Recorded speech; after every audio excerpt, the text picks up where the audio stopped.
अष्टवक्र गीता पहला प्रकरण सूत्र नंबर 11। तो पहले हम उसका काव्यात्मक रचना ले लेते हैं जो इस प्रकार है। अभिमान रखता मुक्ति का सो धीर निश्चय मुक्त है। अभिमान करता बंध का सो मूढ़ बंधन मुक्त है। जैसी मति वैसी गति लोकोक्ति यह सच मान कर भव बंध से विमुक्ति पा हो जा अजर हो जा अमर। ये था काव्यात्मक अनुवाद। अब हम इसका जो श्लोक है पहले प्रकरण 11 नंबर सूत्र उसको भी ले लेते हैं स्क्रीन पे। तो पहला प्रकरण सूत्र नंबर 11। मुक्ताभिमानी मुक्तो ही बद्धो बद्धा अभिमान्यपि किम वदन्ति सत्येयम या मति सा गतिर् भवेत्। तो अनुवाद इस प्रकार है, जिसे मैं मुक्त हूँ ऐसा अभिमान है वह मुक्त है, जिसमें मैं बद्ध हूँ ऐसा अभिमान है वह बद्ध है। यह लोकोक्ति सत्य है कि जैसी मति वैसी गति। तो यहाँ जो अष्टवक्र जी कह रहे हैं वो कह रहे हैं यहाँ अभिमान का जो मतलब है कि जो हमारी मान्यता है, हम क्या है अभी अहंकार है, अहम वृत्ति है। तो ये अहंकार की मूल्य मानता क्या है कि मैं बंधन में हूँ। तो अष्टवक्र जी कह रहे हैं यह मान्यता की जगह तो ऐसी मान्यता हो जाए कि मैं मुक्त हूँ, मुक्ता अभिमानी हो जाए, मुक्ता अभिमानी हो जाएंगे तो हमारी मुक्ति हो ही गई। तो अष्टवक्र जी ने एकदम सीधे सरल शब्दों में बता दिया कि तुम्हें मुक्ति कैसे मिल सकती है। तो अद्वैत जो बता रहे हैं, ये वेदांत अद्वैत की यही खासियत ही है कि वो एकदम सीधा सरल शब्दों में बता देते हैं, कॉम्प्लिकेट नहीं करते चीजों को। जो सब कॉम्प्लिकेट करते हैं वो हम करते हैं, हमारा अहंकार करता है, क्योंकि अहंकार को बचे रहना। तो हमें क्या लगता है कि मुक्ति तो बहुत बड़ी बात है, बहुत मुश्किल चीज है, तो इसका तरीका भी बहुत मुश्किल होगा। पता नहीं हमें क्या क्या छोड़ना पड़ेगा, पता नहीं क्या क्या चीजों का त्याग कराएंगे, कठोर व्रत तपस्या कराएंगे, क्या क्या सहन करना पड़ेगा, ये मौज मस्ती सब बंद हो जाएगी। तो ऐसी हमारी सोच चलती है। तो जब हमारी ऐसी सोच चलती है कि ये मुक्ति तो बहुत मुश्किल चीज है पर हमें चाहिए तो मुक्ति, तो हम क्या करते हैं, फालतू के आडंबरों में लग जाते हैं जो हमारा अहंकार बताता है। तो हम बहुत सारी मान्यताएं संकल्प करने लगते हैं कि हम ये हमारा ये काम पूरा हो जाएगा तो हम इस देवी के दर्शन करने जाएंगे, ये हो जाएगा तो हम इतने उपास करेंगे, दान करके आएंगे। हम रीति रिवाजों में परंपराओं में अटक जाते हैं।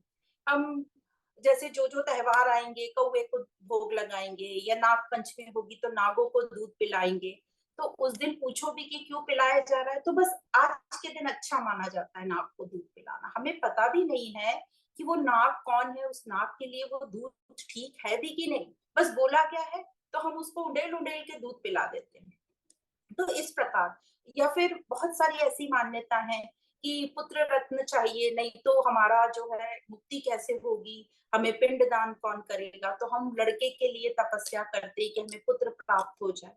बल्कि ये जो हम सुन रहे हैं अष्टवक्र जी का, जो राजा जनक को कह रहे हैं, तो जो राजा जनक है उनको तो पुत्र था ही नहीं, और कहीं भी ऐसा नहीं होता है कि उन्होंने पुत्र के लिए कुछ किया हो या सोचा हो कि मुझे पुत्र हो।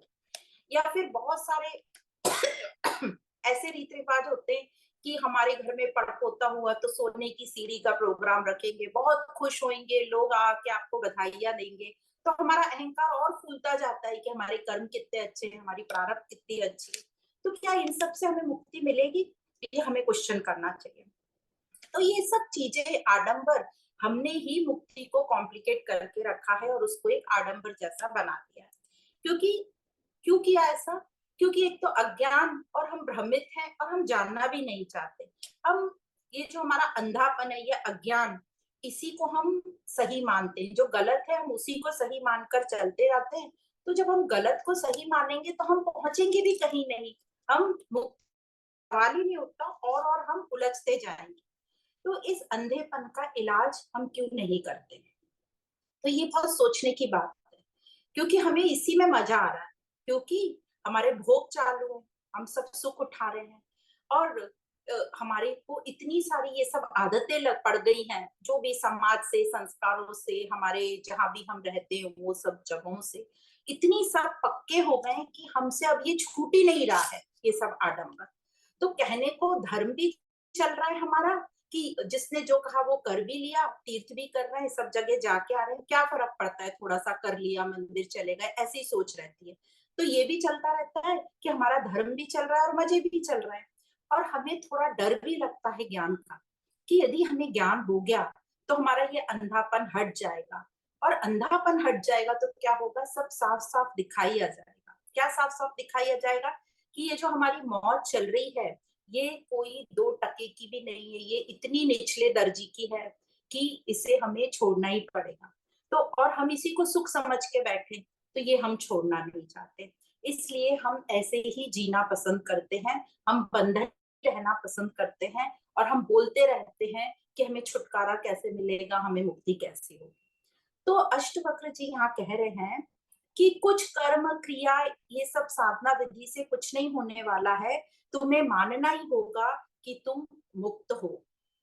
क्योंकि हम जो है, हमारा जो स्वभाव है, जो हमारा मूल स्वभाव है, वो तो है स्वतंत्रता का, आनंद का। तो हम ज्यादा टाइम ये बंधन में रह ही नहीं सकते, इसलिए हमें मानना ही पड़ेगा कि हम मुक्त हैं। तो अब क्वेश्चन आता है, क्या ये जो अष्टवक्र जी कह रहे हैं कि सिर्फ मान लेने से कि मैं मुक्त हूँ, इसी मान्यता से क्या हम मुक्ति पा लेंगे?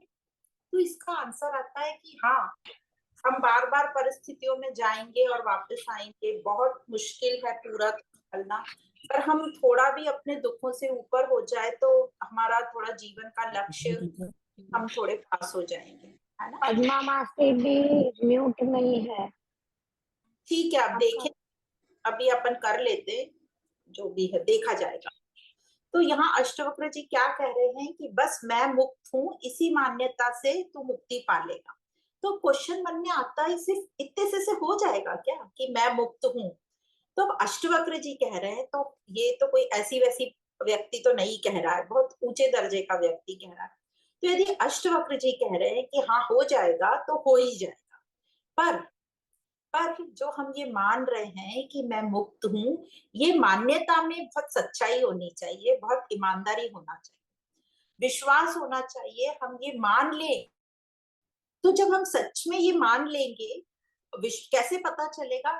तो हमारे हर कार्य में पता चलेगा, हमारे हम हर श्वास में याद रखें कि हम जो भी कर रहे हैं मुक्ति के लिए कर रहे हैं। और धीरे धीरे हम अपने अहंकार को आगे नहीं आने देंगे, हम अपने पर काम करेंगे। मतलब जो हम कहते हैं और जो हम करते हैं वो एक होना चाहिए।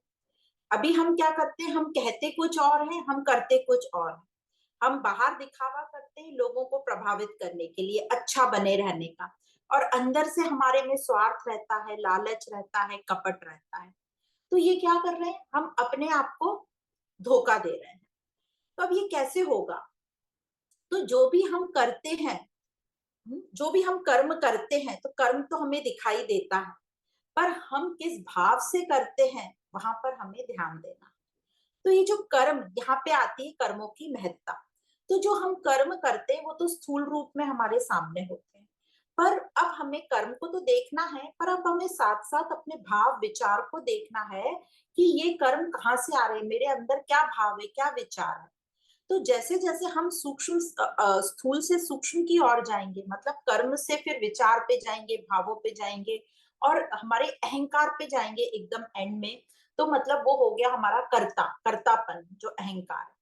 तो हमें जो कर्ता है, अहंकार, वो एकदम सूक्ष्म रहता है। तो वहां तक हर किसी को देखने का हैबिट नहीं होती है, देख नहीं पाता, इतने हम अभी सुलझे हुए नहीं है। तो यह तो हम सूक्ष्म उस कर्ता को देख ले, उस अहंकार को देख ले, और जैसे ही हमें समझ जाए कि ये मैं अहंकार में किस लेवल से कर रही हूँ ये कर्म, या फिर हम अपने कर्मों को ही देख के समझ जाए। तो या तो कर्मों को देख के समझ जाओ, या भाव विचारों को, या कर्ता को। यदि हमने इस प्रकार देख लिया, मतलब अंदर हमने कर्ता की अपने भाव विचारों की हालत देख ली, तो हमें समझ जाएगा कि हम कहाँ पर खड़े हैं और हमारी हालत क्या है। तो जैसे ही हम अपनी हालत जान लेते हैं कि यहीं पर सब गड़बड़ी हो रही है, तो हमें ठीक करने में देरी नहीं लगती। तो क्या कह रहे हैं अष्टवक्र जी, ज्ञान से जो है ये कर्तापन का जो भ्रम हट जाएगा, ये अहंकार हट जाएगा, और हम समझ जाते हैं कि ये सब जो है मैं भाव, मैं करता, मैं ऐसा हूं, ये सब भ्रम है, इल्यूजन है। तो जैसे ही हमें पता चल जाता है गड़बड़ी कहाँ है, तो हम अपने आप को ठीक कर लेते हैं। जिस प्रकार जैसे हमारे भोजन में हमें पता चल जाए कि इसमें कुछ गड़बड़ी है, तो हम इमीडिएटली उसको त्याग देते हैं, खाते नहीं। उसी प्रकार जैसे ही हमें अपने अहंकार का पता चल जाएगा कि मैं ये अहंकार से कर रही हूँ, ये मेरे ऐसे गलत भाव विचार से कर रही हूँ, तो हम उसको करेक्ट कर लेंगे। तो यदि हम सही में ईमानदारी से अपनी गलती पकड़ लें, तो हम मुक्त ही मुक्त हैं। तो हम समझ तो जाते हैं कि हम अभी जो बंधन है हम माने बैठे हैं, क्योंकि अभी हम भ्रम में हैं, अहंकार में हैं। हम अहंकार को ही मैं समझ रहे हैं। तो बंधन माने बैठे थे, इसलिए हम दुखी थे। तो अष्टवक्र जी कह रहे हैं कि अब तू मान ले कि तू मुक्त है। जैसे ही तू ये मान लेगा मुक्त है, तो तू मुक्त ही हो जाएगा। मतलब, और आगे फिर अष्टवक्र जी ने कहा है, जैसी मति वैसी गति, जैसा मानोगे वैसा हो जाओगे। पर फिर से मानना ईमानदारी से है, सच्चाई से है, गहराई से है, तो ये कहावत एकदम ठीक बैठेगी। पर हम लोग क्या करते हैं, रोजमर्रा की जिंदगी में इजीली कमेंट पास कर देते हैं, या कह देते हैं जैसी मति वैसी गति। उसमें ना तो कोई गहराई होती है, ना कोई सच्चाई, ना हमारा गूढ़ ज्ञान होता है। हम अज्ञान के चलते चलते फिरते लोगों पे कमेंट कर देते हैं कि किसी को कुछ बुरा हुआ तो हम क्या कहते हैं, जैसी मति वैसी गति, है ना, हम जल्दी से। तो इन सब चीजों में कोई मतलब नहीं है। ये कहावत अष्टवक्र जी से आ रही है, तो हम उनकी बात से, उनके लेवल से समझेंगे कि इस बात में कितनी गहराई है। तो अष्टवक्र जी कह रहे हैं कि इस अहंकार को मिटाओ, यह झूठा है। तो हम लोगों ने क्या कर रखा है, हमने इस अहंकार को बचा के रखा है। हम, क्योंकि अहंकार का नेचर ही है, वो मिटना ही नहीं चाहता, तो इसलिए हमने उसको बचा के रखा है। हम अपने आप को क्या कहते रहते हैं, अरे हम तो संसारी ही ठीक हैं, हम तो तुच्छ इंसान ही ठीक हैं, ये माया ही हमको रमाती रहती है, हम माया में ही रमते रहते हैं, हमारे में इतनी बुद्धि कहाँ, हम कहाँ इतना समझ सकते हैं कि इतने शास्त्र पढ़े, इतना ज्ञान ले।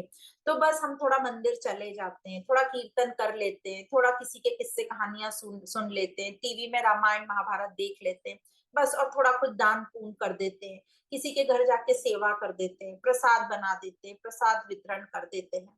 तो ये मुक्ति वगैरह तो बहुत दूर, बहुत ऊंचे लोगों की चीज है, क्योंकि ये मुक्ति बहुत बड़ी चीज है, तो ये मेरे लिए तो नहीं है।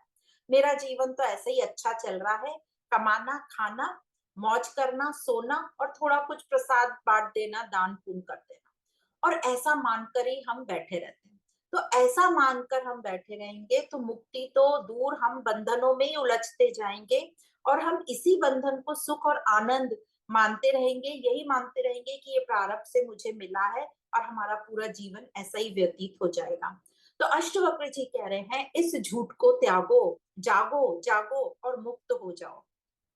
तो सारी प्रॉब्लम क्या है, ये हमारी झूठी मान्यता, जो ये हमारा, जो हमें ज्ञान, हम अपने आप को ज्ञानी बोलते हैं, हमें क्या पता है ज्ञान के नाम पे, हमें बड़ी हंसी आती है। हम ज्ञान के नाम पे, हमको लगता था कि हमें सब परंपराएं मालूम है, रीति रिवाज मालूम है, लैंग्वेजेस इतनी मालूम है, तो हमें लगता था बहुत ज्ञानी है। और अधिकतर लोगों को लगता है कि यदि हमें ये पता रहे कि इस चीज की पूजा सामग्री में क्या क्या आता है, नारियल को कैसे पकड़ते हैं, कैसे फोड़ते हैं, कितने टुकड़े करते हैं, और ये सब, ये हम फटाफट श्लोक बोल सकते हैं, तो हम बड़े ज्ञानी हैं। या हमें जो बचपन से हमने देखा है समाज में, इस देश में जो भी, और वो सब चीजें गहरी मान्यता करके हमारे अंदर बैठ गई है, और हम वही करते आ रहे हैं, और उन्हीं को हमने सच मान लिया, क्योंकि हमने कुछ क्वेश्चन ही नहीं किया, जानने की इच्छा ही नहीं करी। तो झूठी मान्यताओं को त्यागो, अपने को कर्ता जान, ये जो अपना जो कर्ता भाव है उसको ठीक प्रकार से जानो, अपने कर्म को जानो, अपने कर्ता को जानो, कर्म को जानो, तो आपको मुक्ति अभी की अभी है। क्योंकि जो कर्ता है वही अहंकार है, उसको हमने जान लिया, तो हमारा जो है अज्ञान जो है नष्ट हो जाएगा। तो इस प्रकार अष्टवक्र जी इस 11वें नंबर के सूत्र में हमें बताते हैं कि मुक्त अभिमानी रहेगा तो मुक्त बनेगा, बंध का अभिमानी रहेगा तो बंध रहेगा। और इस ज्ञान से तू अपने इस झूठे अज्ञान को, इस भ्रम को तू काट दे, यही एक तरीका है।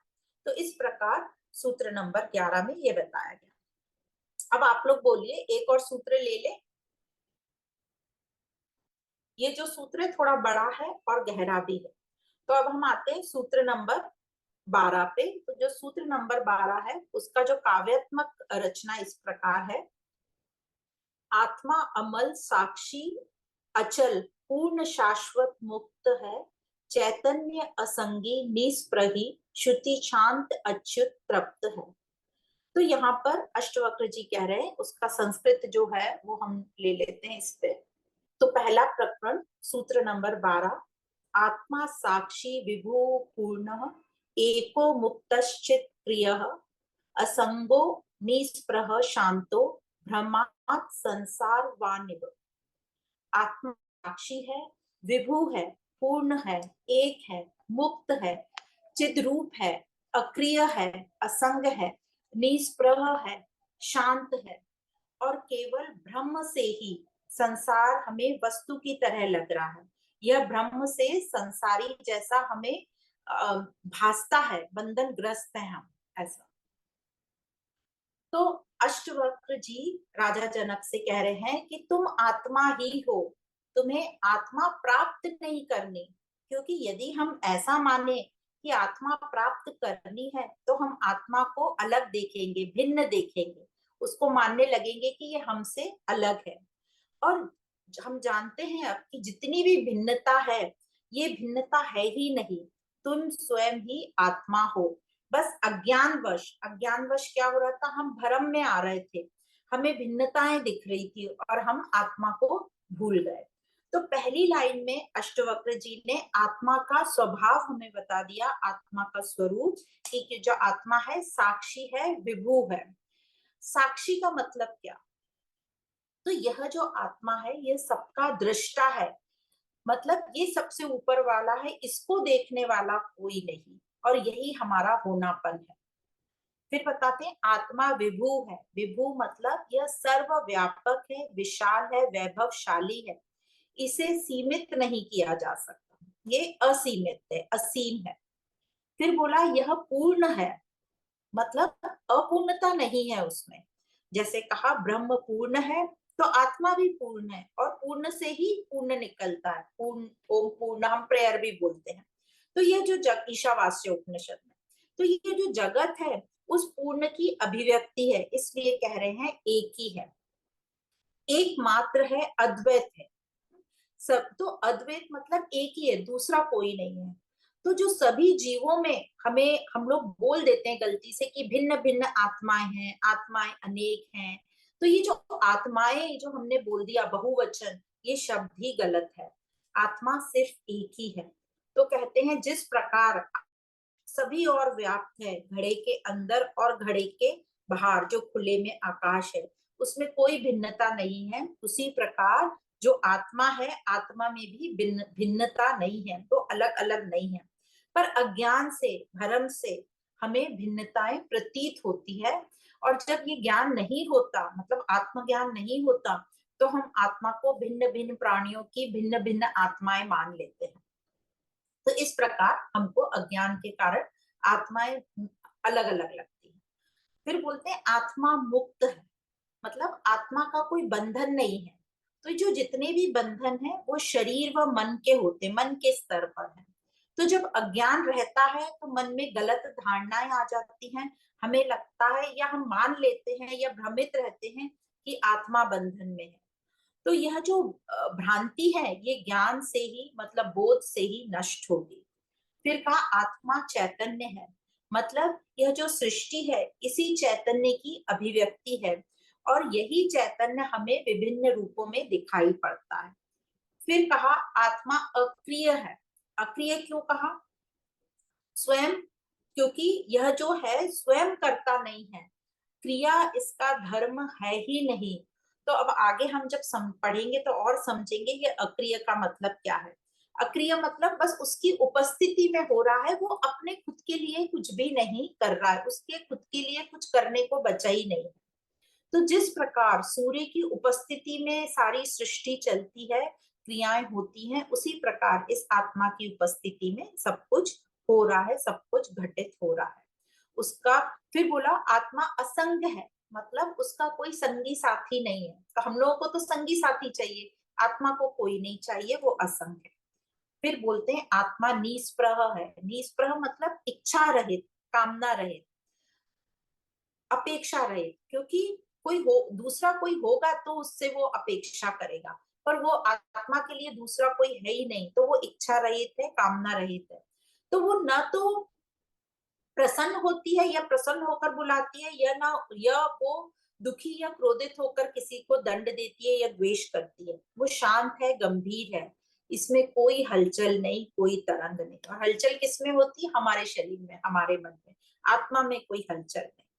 तो इस प्रकार बताते हैं आगे कि आत्मा निर्लिप्त है, साक्षी मात्र है, मतलब वो किसी पर न तो किसी से प्रभावित होती है, न वो अपना प्रभाव किसी पे डालती है। वो न कर्म करता है, न भोगता है। तो इस प्रकार अष्टवक्र जी ने बड़ी सुंदर तरीके से, साफ साफ तरीके से हमें आत्मा बताते हुए एक ही और इशारा किया है कि वो एक ही है, अद्वैत है। और ये बताने की कोशिश कर रहे हैं कि वो प्रकृति नहीं है। पर अज्ञानवश हमें ऐसा लगता है कि आत्माएं हैं, भिन्न भिन्न है, और सब परमात्मा की मर्जी से हो रहा है। पर एक्चुअली हो रहा है वो प्रकृति के स्वभाव से, पर हमें लगता है परमात्मा की मर्जी से हो रहा है। अब प्रकृति को हम समझते हैं। प्रकृति क्या होती है? प्रकृति में त्रिपुटी होना मस्ट है, मतलब ज्ञाता ज्ञान के, मतलब एक जानने वाला विषय होता है, और फिर जो जानता है वो विषयता होता है, और जिसके द्वारा जाना जाता है ज्ञान होता है। तो हर जगह कहीं भी आप देख लो, सृष्टि में आप काम करोगे तो ये तीनों की जोड़ी होती है, और ये तीन गुणों के साथ चलती रहती है। और इस पूरे को कहते हैं प्रकृति। और इस प्रकृति में हर क्षण प्रति क्षण अनेकों घटनाएं घटित होती रहती हैं, जिसको हम त्रिपुट, और जो हर घटना त्रिपुटी में रहती है।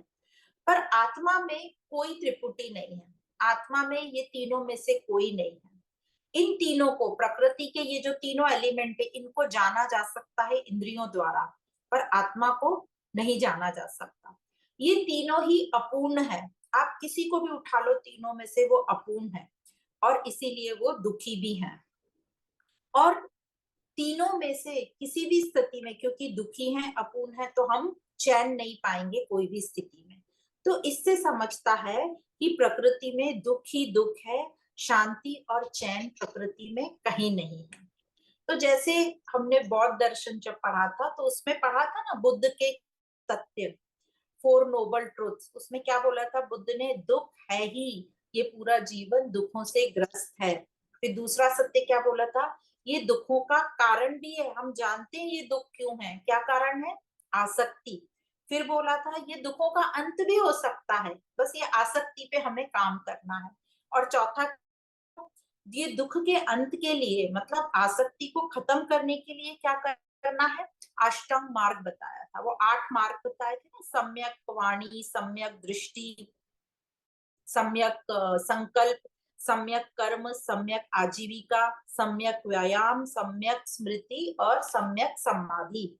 तो इस प्रकार वो हमने बौद्ध दर्शन में पढ़ा था। तो वो भी यही बोल रहे हैं कि दुख तो है ही है, पर उस दुख का अंत भी है, निवारण भी है, और हम कर सकते हैं। और कारण क्या है? आसक्ति।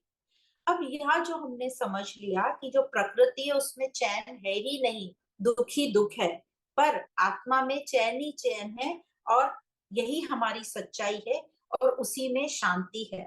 तो इससे हमें समझता है कि आत्मा जो है वो प्रकृति हो ही नहीं सकती, क्योंकि प्रकृति में दुख ही दुख है, और आत्मा में शांति और चैन है, सुख है। तो अब ये हमारा जो आसक्ति है या दुख है, इसका इलाज क्या है? तो इसका इलाज हमने समझ लिया है कि ये दुख का इलाज आत्मा है, इसका ट्रीटमेंट आत्मा है। तो हमें अपने दुख का सही ट्रीटमेंट करना है। हमें ये टोने टोटकेबाजी में, परंपराओं में नहीं अटकना है। मजे के लिए करो, पर समझ लेना इससे हमारा दुख तो खत्म नहीं होगा। तो यदि हमें अपना अब पता चल गया है कि हमारी बीमारी क्या है, तो उसका हमने सही ढंग से इलाज करना चाहिए। अब फिर से जो अष्टवक्र ने हमें बताया कि जो आत्मा की क्वालिटीज बताएंगे, अब वही बताते हुए हमें ये बताएंगे कि कैसे आत्मा को ये जो स्वभाव ये जो दे दिए हैं हमने, जो सब पढ़ा, साक्षी है, विभू है, क्यों दिए हैं? क्योंकि ये प्रकृति में नहीं है, इसलिए ये आत्मा हो सकती है। तो जैसे पहले बोला आत्मा साक्षी है, तो ये आत्मा जो साक्षी है, इसका प्रमाण क्या है कि आत्मा साक्षी है? तो आत्मा साक्षी है, इसीलिए हम जी रहे हैं, और यही प्रमाण है कि आत्मा को साक्षी होना पड़ेगा। बिना आत्मा के हम जी ही नहीं पाएंगे। तो आत्मा साक्षी पहला बोला। फिर बोला आत्मा विभू है, जैसे हमने समझा था भी कि आत्मा मतलब विभू मतलब वैभव, महत्ता, महानता। और यह जो आत्मा है महान है, विशाल है। और ये जो प्रकृति है, ये क्या है? बहुत छोटी, अहंकार जिसको हम समझ रहे हैं अभी अभी हम प्रकृति लेके अहंकार समझ लो। ये जो अहंकार है, ये क्या है? बहुत ही छोटा, निचले दर्जे का, गरीब है, दरिद्र है। तो यही अहंकार जब शुद्ध हो जाता है तो अपनी गरीबी छोड़ देता है। जब ये अपनी गरीबी, दरिद्रता छोड़ देता है तो कहा जाता है आत्मा वैभवशाली है। यही अहंकार जो है वैभवशाली हो जाता है जब मिट जाता है। जैसे जब बूंद सागर में मिल जाएगी तो सागर में ये नहीं देखते कि वो बूंद का है, बूंद का है, बूंद और सागर प्लस नहीं होते, बस बूंद मिट जाती है। ये जैसे नमक की डली को समंदर में जाना है तो उसको घुलना पड़ता है ना, ऐड नहीं होती, बस वो घुल जाती है, उसको मिटना पड़ता है सागर बनने के लिए। तो उसी प्रकार ये अहंकार को जो है मिटना होगा, तभी वो आत्मा में आएगा, विशालता में आएगा। पर ये जो अहंकार है, ये इतना जिद्दी है, इसको आप कितना भी कुछ दे दो, रुपया पैसा दे दो, ये रहेगा तो गरीब ही। क्योंकि ये जब तक ये खड़ा है, ये विशालता में आएगा ही नहीं। तो ये गरीबी जो इसकी है, ये रुपये पैसे वैभव से नहीं मिटती। यह मिटेगी सिर्फ ही सिर्फ जब वो ये अहंकार अपने स्वभाव को पालेगा, मतलब अपनी नियति को पालेगा, मतलब आत्मा को पालेगा, जब ये मिट जाएगा। और ये दरिद्रता अहंकार की मिटेगी कैसे? यह मिटेगी सिर्फ और सिर्फ ज्ञान से। तो इसी को समझाया है कि क्यों आत्मा को विभू और वैभवशाली बोला है। जो अहंकार नहीं है वो आत्मा को बोला है, क्योंकि आत्मा को डायरेक्ट तो हम देख ही नहीं सकते। प्रकृति को देख देख के हमें समझना है कि आत्मा क्या हो सकता है। फिर बोला तीसरा, आत्मा पूर्ण है। तो क्यों बोला? क्योंकि अहंकार अपूर्ण है, ये अपूर्णता में ही जीता है। और ये हमसे जो अहंकार है, इससे अपूर्णता में नहीं जा रहा, क्योंकि उसका स्वभाव क्या है? पूर्णता। अब कैसे पता कि वो अहंकार का स्वभाव पूर्णता है? अब हम अपनी कंडीशन ले लो, सब अपनी अपनी, हमको अपनी कंडीशन से समझ आता है ना कि हम कितने परेशान हैं। हम रोज कोई कोई नई नई चीजें खोज रहे हैं अपने आप को पूर्ण करने के लिए। तो इसी से समझता है कि अहंकार अपूर्ण है और आत्मा पूर्ण है। तो अहंकार को पूर्ण होने के लिए मिटना ही होगा, इसके अलावा कोई रास्ता नहीं। फिर बोलते हैं आत्मा जो है एक है। क्यों क्यों बोला आत्मा एक है? क्योंकि जो अहंकार है वो खंडित होता है, टुकड़ों में होता है, बिखरा हुआ होता है, हर जगह भिन्नताएं देखता है, क्योंकि वो जितना बिखरा हुआ होगा उतना वो इमेजेस बाहर देखेगा, उतनी भिन्नताएं देखेगा, वैसा ही उसको संसार दिखेगा, बिखरा सा, दुखी सा। तो जैसे अभी हमारा संसार है, कैसा हमारा संसार है, कैसी हमारी दिशा है, बिखरी बिखरी हुई, परेशान, दुखी। पर आत्मा इन सब से अलग है। तो आत्मा जो है सुख दुख दोनों से परे है, मुक्त है, आनंद में है। पर अहंकार जो है बंधन में है, इसलिए आत्मा को यहाँ पर मुक्त बोला। तो ज्ञानी जन कहते हैं आत्मा को जानने की कोशिश जब हम कर तो नहीं सकते, आत्मा को जान तो नहीं सकते, पर अब हमें समझता है कि अहंकार को जान लो तो हम समझ जाएंगे कि आत्मा क्या है, आत्मा को जान लेंगे। तो अहंकार के साथ जो जो उपाधियां जोड़ी हैं वो आत्मा के साथ हम नहीं जोड़ सकते। तो हम समझ जाते हैं आत्मा क्या है। तो वास्तव में आत्मा की कोई उपाधि नहीं जा सकती, न ही आत्मा को डिस्क्राइब किया जा सकता है। यहाँ सिर्फ दर्शाने के लिए, हमें समझने के लिए कि ये अहंकार कैसे अलग है, इसलिए ये बताया गया है कि अहंकार की, अहंकार आत्मा जो है विभू है, एक है, वैभवशाली है, साक्षी है। फिर बताते हैं आत्मा जो है मुक्त है। क्यों बोला आत्मा मुक्त है? क्योंकि अहंकार जो है वो बंधन में है, अहंकार बंधन में है, क्योंकि अहंकार बंधन में है, इसीलिए अपने आप को अपूर्ण समझता है, दुखी रहता है। तो बार बार ध्यान हमारा अब आत्मा पे नहीं होना चाहिए, हमारा ध्यान अहंकार बंधन पे होना चाहिए कि मैं बंधन में हूँ। तो हमें अपना अपना चिंतन मनन करना चाहिए कि मैं बंधन में हूँ, कैसे बंधन में हूँ, इस पर काम करना चाहिए। ये बंधन मेरे दिमाग में आया कहाँ से, ये मान्यता आई कहाँ से, और उन बंधनों को, हमें झूठे बंधनों को त्याग करना है। फिर बोला आत्मा चिद रूप है, मतलब चैतन्य है। अब क्यों ये चैतन्य का परिभाषा है? क्योंकि जो अहंकार है वो तो अचेत है, जड़ है, बेहोश रहता है, तो आत्मा को कह दिया चैतन्य। अब ये जो पूर्ण मुक्त चैतन्य, इनके बारे में तो हम विचार कर नहीं सकते, क्योंकि जो भी हम विचार करेंगे वो हमारी भौतिक बुद्धि मन से ही करेंगे या अशुद्ध मन से ही करेंगे। तो जो अशुद्ध मन से हम विचार करेंगे, तो हमारा जो विचार रहेगा, उसके अनुभव रहेंगे, वो भी अशुद्ध और भौतिक और काल्पनिक ही रहेंगे। तो ये हो गया हमारे विचारों का रिजल्ट। इसलिए कहा जाता है आत्मा अचिंतनीय है, वो अपनी कल्पना से परे है। तो यूज हमें यही बुद्धिमन करना है, पर इसको ज्ञान देना है और समझना है कि कर्ता अहंकार कौन है, फिर उस बुद्धि से हमें काम करना है। और फिर आगे अष्टवक्र जी ने क्या कहा था, आत्मा अक्रिय है। अक्रिय क्यों बोला? क्योंकि अहंकार तो सक्रिय है, वो कर्ता बना रहता है। क्यों कर्ता बना रहता है? क्योंकि वो अपूर्ण है, उसको कभी भूख लगती है, प्यास लगती है, कभी थक जाता है, लालच में आता है, और इस कारण वो अपने कर्म, अपने आप को पूर्ण करने के लिए अनेकों अनेकों प्रयास करता रहता है। पर जो आत्मा है वो बंधन में, उसके ऊपर ये, वो मुक्त है, वो बंधन में है नहीं, तो उसके लिए ये कोई भी जरूरत नहीं है कुछ करने की। तो क्या हम ये सोचे कि आत्मा बस बैठी है, अक्रिय है? तो ऐसा भी हम नहीं सोच सकते आत्मा के बारे में कि वो अक्रिय है। वह पूर्ण है, आत्मा की मौजूदगी में सब हो रहा है।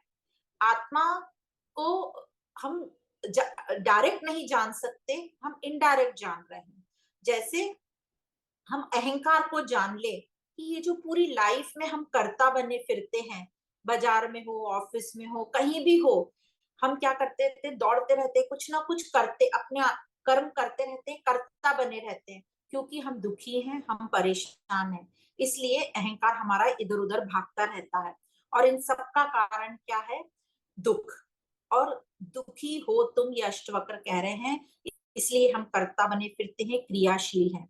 इसलिए कह दिया आत्मा को अक्रिय है। इसका मतलब ये मत समझना आत्मा सिर्फ बैठी रहती है, कुछ नहीं करती। फिर है आत्मा असंग है। असंग, जैसे अभी हमने समझा, अहंकार को इतना अधूरापन लगता है कि वो बेचैन होता रहता है, तो अपने संगी साथी ढूंढता रहता है, एक से नहीं पेट भरा, दूसरा, दूसरे से नहीं पेट भरा, तीसरा। इसलिए आत्मा को कह दिया असंग, क्योंकि वो पूर्ण है, उसको कोई संगी साथी नहीं चाहिए। फिर कहा आत्मा निस्पृह है, मतलब इच्छा रहित है, स्वार्थ रहित है। स्पृह का मतलब इच्छा, स्पृह का मतलब ईर्ष्या भी होता है। तो ये सब लक्षण अहंकार के हैं, पर आत्मा निस्पृह है। क्योंकि जो अहंकार है वो छोटा सा है, वो बड़ा होना चाहता है, उसको, इसलिए वो कामना वासना में रहता है, इसलिए वो इतनी इच्छाएं करता है, बड़े होने के सपने देखता है, उसको दूसरे को बड़ा देख लिया तो उसको ईर्ष्या होती है, वो अपनी तुलना करता है दूसरों से। पर आत्मा के लिए कोई दूसरा है ही नहीं। तो ये जो कामना इच्छा है, ये जो वृत्ति है, ये हमें दुख देती है। तो दुख से मुक्ति यदि हमें चाहिए, तो हमें ये इच्छा वासना छोड़ना पड़ेगा। तो यहाँ हम देखते हैं कि कैसे अष्टवक्र मुनि ने आत्मा को कम शब्दों में कहकर हमें प्रकृति का विस्तार में व्याख्यान कर दी या परिचय दे दिया। तो आत्मा की ज्यादा बात होती नहीं है, करी नहीं जाती, पर ये जो ज्ञानी लोग हैं, अष्टवक्र जी जैसे, हमें प्रकृति को बता बता के हमें आत्मा से भी परिचित करा लेते हैं। तो इस प्रकार हम आत्मा को जान सकते हैं। फिर बताया आत्मा शांत है। क्यों शांत बोला? क्योंकि अहंकार अशांत है, क्योंकि जो ये अहंकार है, ये अपने को मानकर बैठा है कि मैं अहंकार, ये झूठा अपने आप को मानकर बैठा है। और झूठी बात तो हमेशा अशांति करेगी, कभी शांति नहीं देती। और सच्चाई कहाँ होती है? शांति में। यथार्थ क्या हमारा? शांति, सच्चाई, जो कि आत्मा है। तो अहंकार को सच्चाई पता नहीं, उसे बस इतना पता है कि मैं संसारी जीव हूँ, संसार मेरा है, संसार से मुझे पूर्णता मिल जाएगी, और ऐसे ही वो भटकता रहता है और संसार में गोते खाता रहता है, दुखी होता रहता है, अशांत रहता है, क्योंकि उसका सब कुछ झूठा है। तो जब तक अहंकार ये झूठा बना रहेगा वो अशांत ही रहेगा, और आत्मा क्या है? सत्य है, शांत है। तो इस प्रकार अष्टवक्र जी ने हमें आत्मा शांत कैसे है बताया। अब इस श्लोक के आखिर में अष्टवक्र जी क्या कहते हैं? तुमको ये जो बड़ा भ्रम हो गया है कि आत्मा संसार की एक वस्तु है, ये भ्रम इसलिए हो गया है क्योंकि तुम अहंकार बने हुए आत्मा को देखते हो। क्योंकि जो अहंकार है उसकी क्या आदत है कि पूरे संसार को अलग अलग देखना और पूरे संसार की चीजों को वस्तुओं करके देखना। तो उसे क्या लगता है, जो आत्मा हमें एक शब्द बोल दिया गया है ये भी एक वस्तु है। पर अब हमें ये क्लियर होता है कि ये जो गुरुओं ने, मुनियों ने हमें आत्मा को बताने के लिए एक शब्द बता दिया, एक शब्द दे दिया आत्मा। एक्चुअली तो आत्मा को बताने के लिए कुछ भी नहीं है, पर एक सिर्फ हमें शब्द दे दिया आत्मा। पर हम सोचने लगते हैं ये शब्द भी संसारिक वस्तुओं जैसा है, आत्मा भी एक वस्तु होगी। पर ऐसा नहीं है। आत्मा एक शब्द जरूर हमें बता दिया है, पर ये जो शब्द है आत्मा, वो आत्मा का नाम नहीं है। आत्मा का कोई नाम नहीं हो सकता। आत्मा तो सिर्फ मौन है। आत्मा एकदम चुप। आत्मा बस हमें ये अहंकार को बताने के लिए, या ये सिद्धांत समाज बताने के लिए कि तुम अहंकार नहीं हो, यह शब्द दे दिया आत्मा। तो इसलिए ये क्यों शब्द ये हमें देना पड़ा? क्योंकि ये जो अहंकार है ये मौन को तो सुन नहीं पाएगा। यदि कुछ नहीं बोलेंगे तो समझेगा ही नहीं, वो अपनी पुंगी बजाता रहेगा। क्योंकि अहंकार मौन को सुन नहीं सकता और सत्य को देख नहीं सकता, इसलिए एक नाम देना पड़ा आत्मा। आत्मा विभू है, फिर अक्रिय है, शांत है, निष्प्रह, एक ही है। इस प्रकार आत्मा को हमें बताया गया। तो जब इस हम अपने आप को, ये अहंकार को, जब तक हम ये अज्ञानी बन के जैसे बाहिर्मुखी या बुद्धिहीन होकर मूर्ख अज्ञानी हम बन के रहेंगे, तो हम अहंकार ये जो है इस आत्मा को वस्तु ही समझेगा और बाहर ही ढूंढता रहेगा। सदियों से वो ढूंढता आ रहा है आत्मा को बाहर, की परमात्मा मुझे बाहर मिलेंगे, बाहर मिलेंगे, क्योंकि हम सोचते हैं वो एक वस्तु है। पर जब हम इसे समझ जाते हैं तब हम ऐसा करना बंद करते हैं और अपने ऊपर काम करते हैं। और जब हम अज्ञान में रहते हैं, हमें लगता है आत्मा एक वस्तु है, तो हम आत्मा को नाम देते रहते हैं कि आत्मा बुरी है, आत्मा, उसकी आत्मा अच्छी, इसकी आत्मा बुरी, दिव्य आत्मा, या मेरी आत्मा, तेरी आत्मा, आत्मा की तृप्ति के लिए, आत्मा की शुद्धि के लिए, या आत्मा शरीर से निकल रही है, उसके भीतर जा रही है, या 13 दिन तक उसकी आत्मा यही रहेगी, उसको तृप्त करो। ये सब ऐसी बातें हम करते रहते हैं, और इसी को अष्टवक्र गुरु कह रहे हैं कि ये भ्रम है। इस भ्रम को, इस अज्ञान को जो है जिसमें तुम जी रहे हो, इसको तुम मिटाओ, इसको त्यागो। वे कह रहे हैं आत्मा को संसारी मान लेना ही सबसे बड़ा भ्रम है। और ये भ्रम कहाँ से आया? ये मेरा बनाया हुआ है, अहमगत है, हमने ऐसा मान लिया। तो आत्मा संसार की वस्तु नहीं है, हमने ऐसा मान लिया कि आत्मा संसारिक चीज है।